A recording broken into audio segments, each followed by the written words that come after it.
Okay, I hope he keeps recording. Okay, back to what I was saying about that guy. Now we can't say that he's in the wrong frequency. This is a point where we say another group of people were favored over him. Okay, another group of people were favored over him. And to make sure that he never tries to do anything with that idea, he was taken down. Every time he tried to bring his head up, something happens to knock him down. And I believe that is by design. Because that man probably would have got up and ran his mouth. Who knows the kind of influence that man had? Because when this guy with his YouTube channel that did this live, said that he was in that homeless shelter, and when this guy described how he did that portable system, that portable air conditioning, he said people were around there listening. That lets me know that this man is influential. This man has influence. I want to say like Malcolm X and Martin Luther King, but I'm not trying to call this man no hero and no savior. I don't know this man.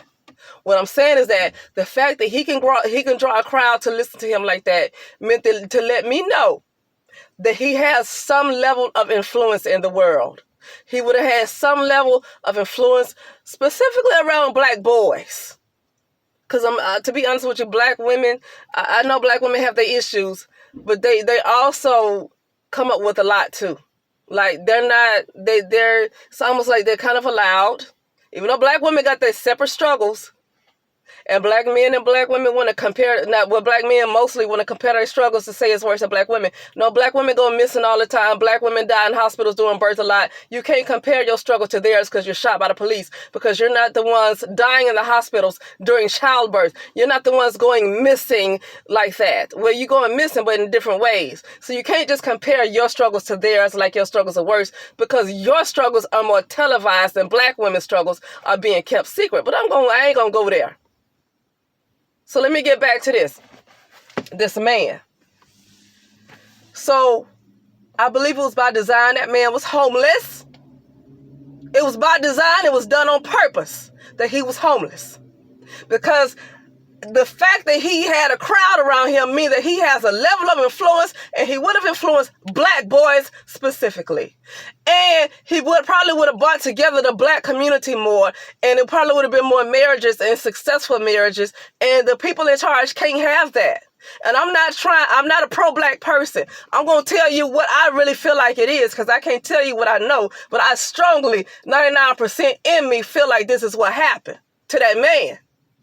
And I ain't defending him. I don't know how he feel about so-called brown, black women. I don't care. I'm telling you what I think happened, and what I 99% I'm almost sure that happened to that man.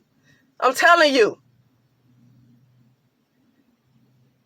They made sure that man ain't have nothing. They made sure, in my opinion, I'm not trying to force you to believe it.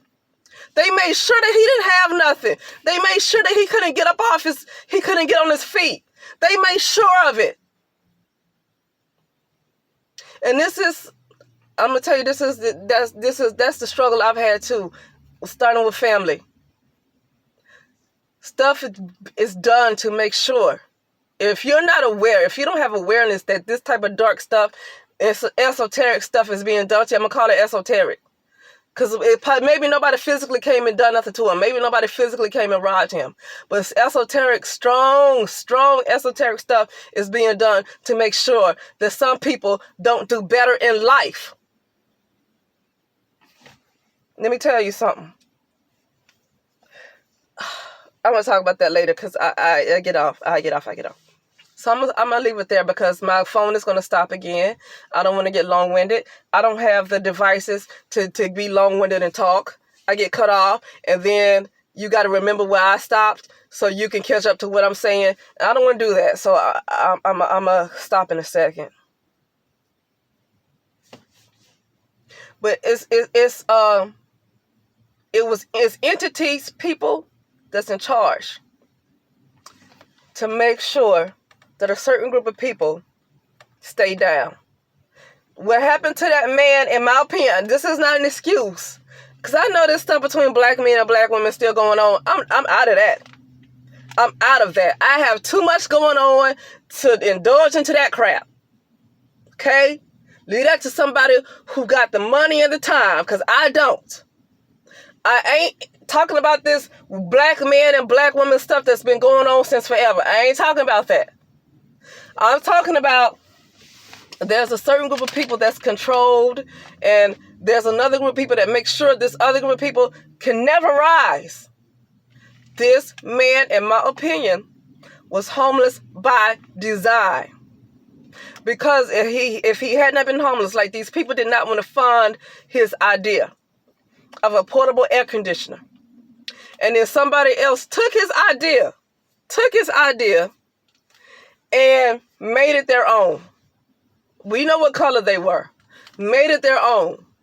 And so they took it, and they were able to get the proper funding. So when you're able to get the proper funding, you're able to perfect the idea. This guy took his little savings, whatever he had, and he came up with a portable air conditioner. It couldn't be perfected in the way this other group of people is able to perfect it, because he ain't got the money to back him like that. Okay? The little idea that he had, the sample he had, was from the little money and the savings that he was able to get together and come up with that thing. And that's wealth consciousness. Let me just explain to you. That is wealth consciousness. That is far from poverty consciousness. What happened to him, it was by design. It was by design. Because that man has influence.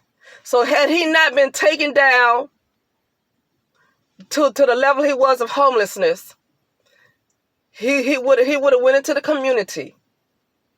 Because I already know what kind of person. I can tell that he's charismatic. The fact that he can draw a crowd around him and people go, wow. I already know he's charismatic. I already know. I already know that he got the gift of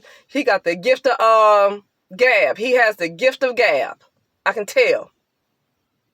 And he would have went into the community.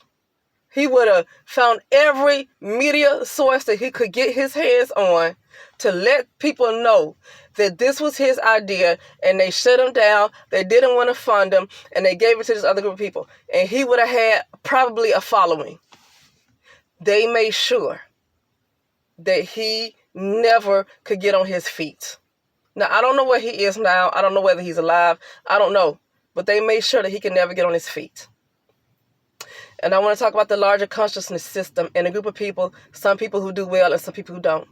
Like I say, I think there are very malicious controllers of this larger consciousness system that kind of controls the rule sets and what happens in this virtual reality. Okay? And I think those entities that are controlling, whether they're dark skin or light skin, these entities that are controlling the larger consciousness system are making sure the certain others don't rise above others. That's what I believe. It ain't all about these frequencies. It's not always about poverty and wealth consciousness. It's not all. That's part of it. But I honestly believe that's only 25%. I'm just going to be honest with you. I think that's only 25, no more than 30% of it. I strongly believe. And the rest is that you have controllers that are favoring other beings over the others. And it's not about color, because I see brown people, some brown people that do well. And I see some brown people that do better than so-called white people. So I cannot make this about color. I see agents, we talk about China, but then you go to China and you see something that's messed up. All Chinese ain't doing well just because that's their nationality. You got something that's pretty messed up. Okay? So everybody's not meant to do well, because they have to keep this idea of duality going. They have to keep this concept of classism going. They have to keep this concept of rich and poor going. They have to keep this concept of colorism going. They have to keep separation going. They have to keep separation going. And to keep separation going means that certain folks are picked. Certain people are chosen to not do well in life. Okay? So this thing, you need to raise your frequency. Yeah, maybe 25 to 30% of that is true. But if you're a person who is chosen, and it's in all of them, it's in Mexico, it's in China, it's in Thailand, it's everywhere. I'm not just talking about brown people. Some people are chosen not to rise again because you have to have the system of levels. People at the top, people at the bottom. So everybody can't rise up. So this ain't all about no frequencies. And with that being said, I got things to do. I really got stuff to do. But I'm tired of having things to do because I'm tired of letting that rule my life. Okay? This is nourishment to me. Probably more than this nourishment to the people who's listening. This is nourishment to me. I'm tired of letting things that I have to do control me because it's almost like a burden. I got to do this in order to get this. And it never is enough. It never ends. It never ends. Like I'm never finished. This right here feeds me. What I'm saying to you right now, I'm feeding myself. Whether it helps anybody or not, I fed myself. I fed myself a nice juicy steak, even though I don't eat that much meat. Because I get constipated. I know people into veganism and look, I ain't like that. It just feeds me. I'm tired of having things to do. I'm tired of letting that control me. Okay? But I'm about to stop because my phone is going to stop and I want to have control over when I get cut off. Anyway, I will talk to you later. All right.